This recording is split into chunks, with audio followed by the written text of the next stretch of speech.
మన ప్రభువును రక్షకుడైన యేసుక్రీస్తు నామములో అందరికీ శుభాలు వందనం తెలియజేస్తున్నాను. ప్రియులారా, అందరూ బాగున్నారు కదా?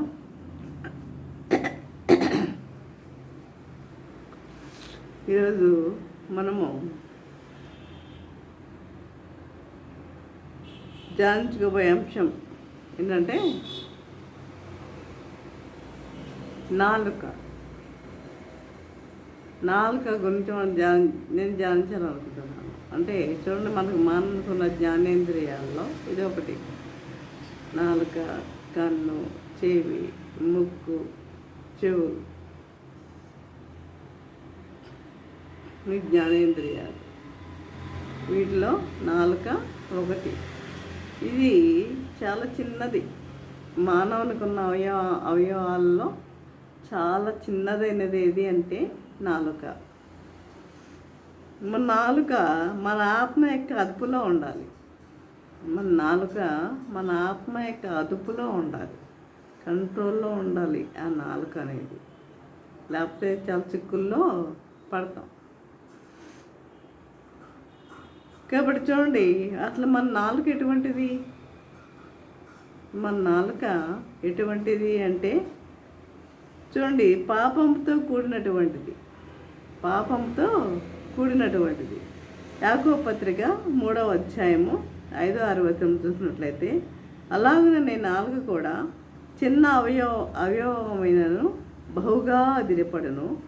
ఎంత కొంచెం నిప్పు ఎంత విస్తారమైన అడవిని తగులబెట్టను. నాలుక అగ్నియే.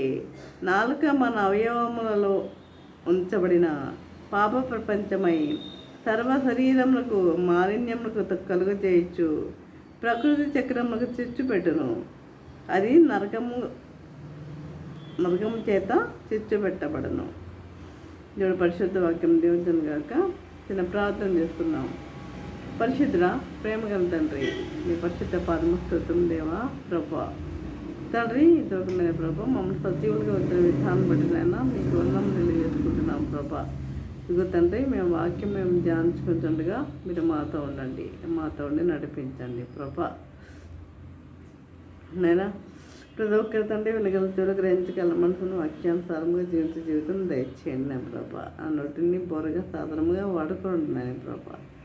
నన్ను నీ తెలుగు చట్టం మరుగుపరచమని మా ప్రభు నేసిన మృతిమారు వినమ్ముగా వాడుకొచ్చినాం తండ్రి. ఆమేన్.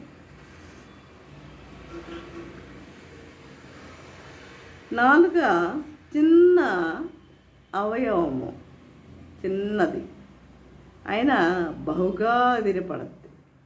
ఇది బహుగా అదిరిపడద్ది. మన నాలుక బహుగా అదిరిపడను. ఎంత కొంచెము నిప్పు అడవిని తగిలి పెట్టాలంటే ఎంతో నిప్పు కావాలా? అవసరంలా. ఎంత కొంచెము నిప్పు విస్తారమైన అడవిని తగలబెడద్దు కదా. విస్తారమైన అడవిని తగలబెట్టను. నాలుక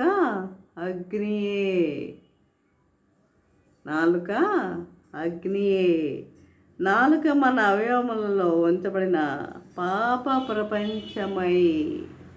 ప్రపంచమై సర్వ శరీరమునకు మాలిన్యము కలుగజేయచ్చు. మన శరీరమునకు మాలిన్యము కలుగజేయచ్చు. సర్వ శరీరమునకు మాలిన్యం కలుగజేయచ్చు. ప్రకృతి చక్రములకు చిచ్చు పెట్టును. అది నరకం చేత చిచ్చు పెట్టబడును. అంటే చూడండి, పాప ప్రపంచమై సర్వ శరీరములకు మాలిన్యము కలుగజేయచ్చు. మన యొక్క శరీరానికి ఏం చేస్తుందట? అది నాలుక అనేది మాలిన్యము అంటే మురికి, పాపం, మాలిన్యము కలుగజేయచ్చు.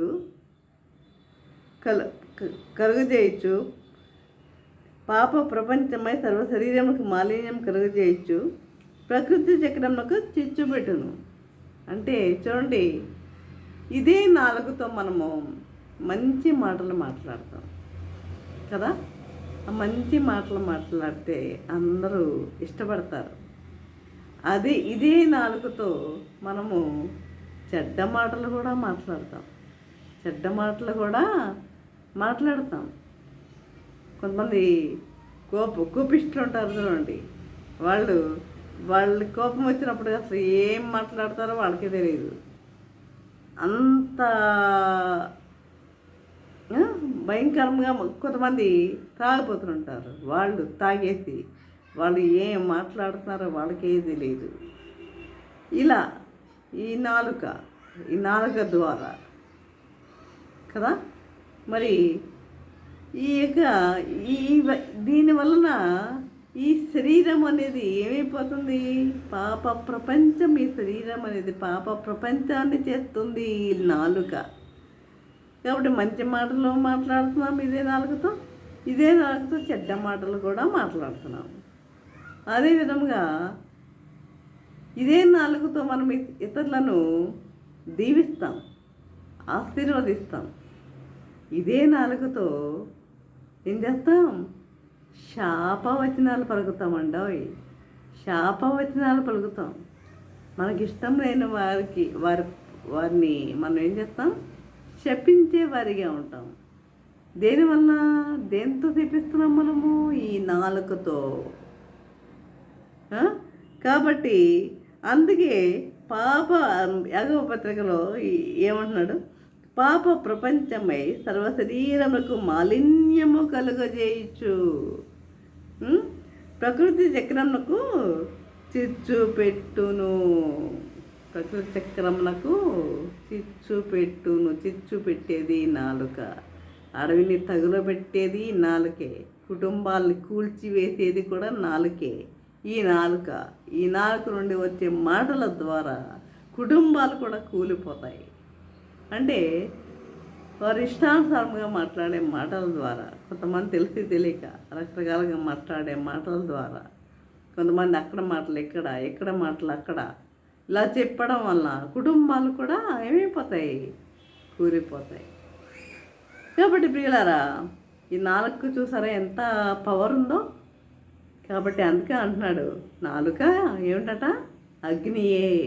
నాలుక అగ్ని. నాలుక అడవిని తగిలబెట్టే నాలుక, విస్తారమైన అడవిని తగిలబెట్టే నాలుక. చిన్న నిప్పు, ఎంతో అక్కర్లా, చిన్న నిప్పు విస్తారమైన అడవిని తగలబెడుతుంది ప్రియులారా. కాబట్టి అంటే ఇప్పుడు మనం ఏం నేర్చుకుందేంటి? నాలుక దేంతో పోతున్నట్టు? పాపముతో కూడినటువంటిది నాలుక. పాపముతో కూడినటువంటిది నాలుక. రెండవది చూసినట్లయితే దుష్టత్వంతో కూడినటువంటిది ఇదేంటిది? చూడండి, యాకోబు పత్రిక 3వ అధ్యాయము 8-9 వచనాల్లో చూసినట్లయితే, యాకోబు పత్రిక 3వ అధ్యాయము 8-9 వచనాల్లో చూసినట్లయితే, ఏ నరుడును నాలుకను సాధు చేయనేరడు. ఏ నరుడును నాలుకను సాధు చేయనేరడు. అదేవిధంగా అది మరణకరమైన విషముతో నిండినది. అది ఈ నాలుక దేంతో నిండిందంట? మరణకరమైన విషముతో నిండినది. అది నిరర్గళమైన దుష్టత్వమే. దీనిలో తండ్రి అయిన దేవుని స్తుతిస్తాం. దీంతోనే మనం ఏం చేస్తున్నాం? దేవుణ్ణి స్తుతిస్తున్నాం. దేవుని సన్నిధికి వెళ్ళి దేవుణ్ణి స్తుతిస్తున్నాం, ఆరాధిస్తున్నాం, పాటలు పాడుతున్నాం, వాక్యాలు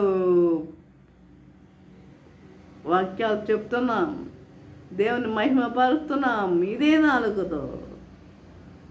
అదే బయటకు వచ్చిన తర్వాత ఇదే నాలుకతో మనం ఏం చేస్తున్నాం? ఇంట్లో భర్తను హింసిస్తున్నావేమో, లేదా తిరిగి పొరుగు వారిని హింసిస్తున్నావేమో. కాబట్టి ఇవన్నీ ఉండకుండా జాగ్రత్త పడమంటున్నాడు. దీనిలో తండ్రి అయిన దేవుని స్తుతిస్తాం ఇదే నాలుగుతో. దీనితోనే దేవుని పోలికగా పుట్టిన నరులను మనం ఏం చేస్తాం? శపిస్తాం. దేవుని పోలికతో పుట్టిన వాళ్ళం మనం, ఆయన పోలికతో పుట్టిన వాళ్ళం మనం. దీనితోనే మనం ఏం చేస్తాం? నరులను, ఈ మనుషులను, ఈ ప్రజలను మనం ఏం చేస్తాం? శపిస్తాం ప్రియులారా. లోపల ఒకటి ఉంటుంది, బయట ఒకటి ఉంటుంది. నువ్వు మాట్లాడే మాటల్లో బయట ఒక రకంగా మాట్లాడతావు, లోపల ఒక విధముగా మాట్లాడతావు. ఎవరన్నా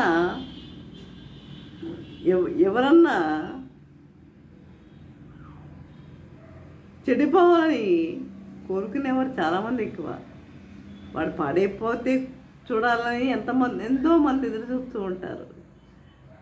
ఒకవేళ వాళ్ళు నాశనం అయిపోయారే అనుకోండి, అయితే వాళ్ళ దగ్గరికి వచ్చి అయ్యో పాపం అంటారు. ఒకటిదే అయ్యో పాపం అంటారు. కానీ లోపల ఏమనుకుంటుంది తెలుసా? భలే అయింది దీని పని, భలే అయింది. ఇది మనిషి యొక్క తత్వం, మనిషి యొక్క తత్వం ఇది. కాబట్టి అలాంటి హృదయం మనలో ఉండొద్దు, అలాంటి హృదయం మనలో ఉండొద్దు. నీ హృదయము నిండిన దాన్ని బట్టి నువ్వు మాట్లాడతావు. దేవుని వాక్యం తెలియజేస్తుంది. నీ హృదయం నిండిన దాన్ని బట్టి నువ్వు మాట్లాడతావు. నీ హృదయంలో ఏముందో అదే నువ్వు మాట్లాడు. అంతేగాని లోపల ఒకటి పెట్టుకొని బయట ఒక రకంగా నువ్వు మాట్లాడేవారిగా ఉండవద్దు. కాబట్టి ఏ నరుడు నీ నాలుకను సాధు చేయనేరడు, ఈ నాలుకను సాధు చేయనేరడు. ఈ నాలుకను అంటే ఈ కంట్రోల్లో అంటే అదుపులో పెట్టుకోలేడు. ఏ నరుడు కూడా కంట్రోల్లో పెట్టుకోలేడు. అంటే వాళ్ళు ఇష్టం వచ్చినట్లు మంచిగా ఉన్నప్పుడు మంచిగా మాట్లాడతారు, కోపం వచ్చినప్పుడు వాళ్ళు ఇష్టం వచ్చినట్టు వాళ్ళు మాట్లాడేవారిగా ఉంటారనమాట. కాబట్టి ఏ నరుడును ఈ నాలుకను సాధు చేయనేరడు. అదేవిధంగా మూడో విషయం చూసినట్లయితే రోమపత్రిక 14వ అధ్యాయము 11-12 వచనం చూసినట్లయితే రోమపత్రిక, మన నాలుక దేవుని స్తుతించేదిగా ఉండాలి. మన నాలుక ఎలా ఉండాలట? దేవుని స్తుతించేదిగా ఉండాలి. చూడండి, నా తోడు ప్రతి మోకాలును నా ఎదుట వంగును, ప్రతి నాలుకయు దేవుని స్తుతించును అని ప్రభు చెప్పుతున్నాడు. నా తోడు ప్రతి మోకాలును నా ఎదుట వంగును, ప్రతి నాలుకయు దేవుని స్తుతించును అని ప్రభు చెప్పుచున్నాడు. అవును, ప్రతి నాలుక ఆయన స్తుతించాలి, ప్రతి మోకాలు ఆయనకి వంగాలి. అలా ఉంటున్నారా? అలా స్తుతించేవారిగా ఉంటున్నారా? అలా ఉండాలని ఆయన కోరిక. తన బిడ్డలు ఆ విధంగా ఉండాలని ఆయన కోరుకుంటున్నాడు. ప్రతి నాలుక ఆయన స్తుతించేదిగా ఉండాలి, ప్రతి నాలుక ఆయన స్తుతించేదిగా ఉండాలి, ప్రతి మోకాలు ఆయనకి వంగేదిగా ఉండాలి. అంటే మోకరించేది ప్రార్థించేవారిగా ఉండాలి, మోకరించి ప్రార్థించేవారిగా ఉండాలి. ఇక 4th వన్ చూసినట్లయితే ఫిలిప్పీయులు రాసిన పత్రిక 2వ అధ్యాయము 11వ వచనం చూసినట్లయితే చూడండి, దేవుని ఒప్పుకున్నట్లుగా ఉండాలట. మనం ఎలా ఉండాలి? దేవుని ఒప్పుకున్నట్లుగా ఉండాలి. ప్రతి వాని నాలుకయు తండ్రి అయిన దేవుని మహిమార్థమై యేసుక్రీస్తు ప్రభువుని ఒప్పుకున్నట్లును దేవుడు ఆయనను అధికముగా హెచ్చించి ప్రతి నామమునకు పైనామమును ఆయనకు అనుగ్రహించెను.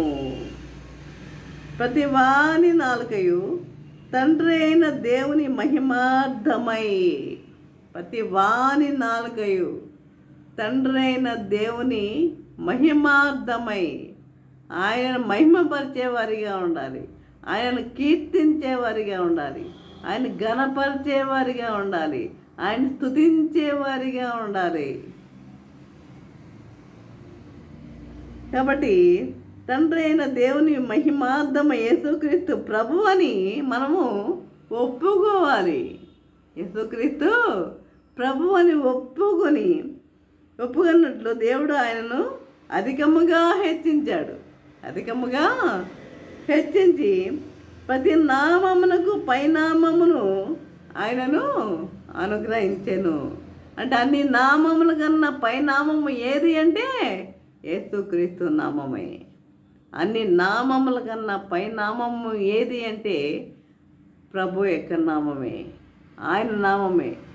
మనకు ఒక పాట ఉంది కదా, అన్ని నామముల కన్నా పై నామము యేసుని నామము. అది కాబట్టి ఈ విధముగా మనం ఏం చేయాలి, అన్ని నామముల కన్నా మనము ప్రభుని మనము హెచ్చించేవారిగా ఉండాలి. హెచ్చించేవారిగా ఉండాలి అంటే మన నాలుకను మనం ఏం చేయాలి, సాధుపరచుకోవాలి. మన నాలుకను మనము సాధుపరచుకోవాలి. ఇంకా 5th వన్ చూసినట్లయితే చెప్పి ముగిస్తాను. చూడండి, కీర్తన 15వ అధ్యాయము 2-3 వచనములు చూసినట్లయితే మన నాలుకను ఏ విధంగా లోపరుచుకోవాలి, నింద మోపకుండా జాగ్రత్త పడాలి. ఎలా చూడండి, యథార్థమైన ప్రవర్తన కలిగి నీతిని అనుసరించు హృదయపూర్వకంగా నిజం పలుకువాడే. యథార్థమైన ప్రవర్తన కలిగి నీతిని అనుసరించు హృదయపూర్వకంగా నిజము పలుకువాడే. అట్టివాడు నాలుకతో కొండెములాడడు, తన జలికానికి కీడు చేయడు, తన పొరుగు వారి మీద నింద మోపడు.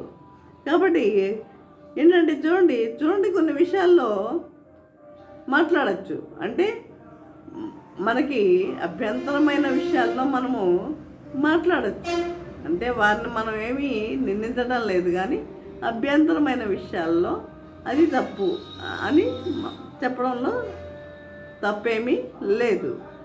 కాబట్టి యథార్థమైన ప్రవర్తన కలిగి నీతిని అనుసరించు. యథార్థమైన ప్రవర్తన కలిగి ఉండండి. నీతి కలిగి జీవించే వారిగా ఉండండి. నీతిని అనుసరించు హృదయపూర్వకంగా నిజము పలుకువాడే.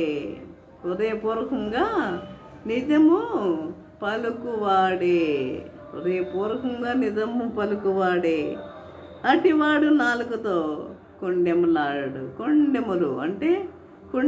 అంటే ఒకరితో ఒకరు, అంటే అక్కడ మాటలు ఇక్కడ మాటలు అక్కడ చెప్పేవాడు. కొండెములాడు అటివాడు నాలుకతో కొండెములాడు, తన చెలికానికి కీడు చేయి తలపెట్టాడు. తన చెలికానికి కీడు చేయ తలపెట్టాడు. చూడండి, దావీదు యోనాతాన్ ఇద్దరు ఎంత ఫ్రెండ్స్ చూస్తారా వాళ్ళిద్దరు.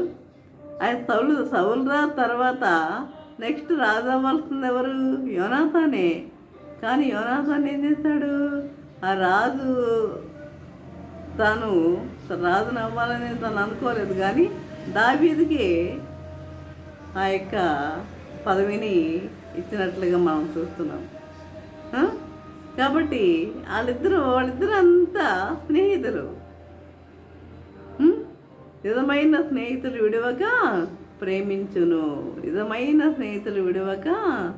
ప్రేమించును అన్నట్లుగా ఆ విధముగా వాళ్ళిద్దరూ ఉన్నారు. అందువల్ల మరి తన చెలికానికి కీడు చేయడు. ఆ యొక్క సౌలురాజు దావీదును తరుముకుంటూ చంపడానికి ప్రయత్నిస్తూ ఉంటే యోనాతాను ఏం చేసేవాడు, ఎదిరించేవాడు. ఎందుకు చేస్తున్నావా ఏ పని అని ఎదిరించేవాడు. తన చెలికానికి కీడు చేయడు. అలా ఉండాలి. ఆ దావీదు యోనాతాను స్నేహం ఎలా ఉన్నదో అలా ఉండాలి మన స్నేహం కూడా. కాబట్టి తన చెలికానికి కీడు చేయడు, తన పొరుగు వాని మీద నింద మోపడు. ఈ విధముగా ఉండాలని ప్రభువు తెలియజేస్తున్నాడు. కాబట్టి మనం ఈ నాలుక గురించి మనం నేర్చుకుని ఉన్నాం కదా. నాలుక ఎలాంటిది, పాప ప్రపంచమై ఉన్నది, పాపముతో కూడినట్లు ఉన్నది. అంటే మన ఇష్టానుసారంగా మాట్లాడే వారిగా మనం జీవిస్తున్నాం. అలా ఉండకుండా యథార్థమైన ప్రవర్తన కలిగి జీవించే వారిగా ఉండాలి. మన నోటితో మంచి మాటలు మాట్లాడేవారిగా ఉండాలి. ఆ విధంగా ఉండాలని ప్రభు కోరుకుంటున్నాడు. ఈ విధంగా జీవించటకు పరిశుద్ధాత్మదేవుడు సహాయం చేసి నడిపించను గాక. ఆమె ప్రార్థన చేసుకుందాం. పరిశుద్ధ ప్రేమగా తండ్రి, నీ పరిశుద్ధ పాదము స్తోత్రం దేవా ప్రభా. తండ్రి ఇంతవరకు నేను ప్రభా నీ వాక్యం ద్వారా తండ్రి మాతో మాట్లాడిన విధానం బట్టి నైనా మీకు ఉన్నాం తెలియజేసుకుంటున్నాం ప్రభా. ఇంకోనైనా నాలుక అన్న విషయం ద్వారా మేము ధ్యానించుకుని ఉన్నాం నాయన ప్రభా. నాలుక ఎటువంటిది మరి అన్న విషయంలో మేము ధ్యానించుకుని ఉన్నాం నాయన తండ్రి. అదే విధంగా తండ్రి మేము ఆ విధంగా ఉండకుండా నాయన ప్రభా ఇన్నోటితో మేము మంచి మాటలు మాట్లాడే వారిగా ఉండక నీ కృప అనుగ్రహించమని తండ్రి. యథార్థమైన ప్రవర్తన కలిగి నీతిని అనుసరించుచు హృదయపూర్వకంగా నిజం పలుకువాడే అన్నావు నాయన తండ్రి. హృదయపూర్వకంగా మనము నిజము పలుకువారుగా ఉండేటట్లుగా ఉండాలని మీరు కోరుకుంటున్నారు తండ్రి. అదే విధంగా తండ్రి మరి చిన్న నాలుక మరి అన్ని అవయవముల్లో ఈ చిన్న నాలుకగా బహుగా అదిరిపడుతుంది నాయన ప్రభా తండ్రి. ఆ అదిరిపాటు అనేది ప్రతి మనిషిలో లేకుండా చేయమని మరి నీ బిడ్డలుగా మేము జీవించడానికి నీ కృప దయచేయమని నజరేయుడైన యేసయ్య బ్రతమాలు వినముగా వేడుకుంటున్నాం తండ్రి. ఆమెన్. తండ్రి అయిన దేవుని ప్రేమయు, కుమారుడైన యేసుక్రీస్తు కృపయు, పరిశుద్ధాత్మ యొక్క అన్యోన్య సహవాసము సకల దీవులు సదాకాలము ప్రభా. తండ్రి ఎంతమంది అయితే ప్రభా వాక్యం విని ప్రతి ఒక్కరికి తోడు నిలిచుడను గాక. Amen, amen, amen.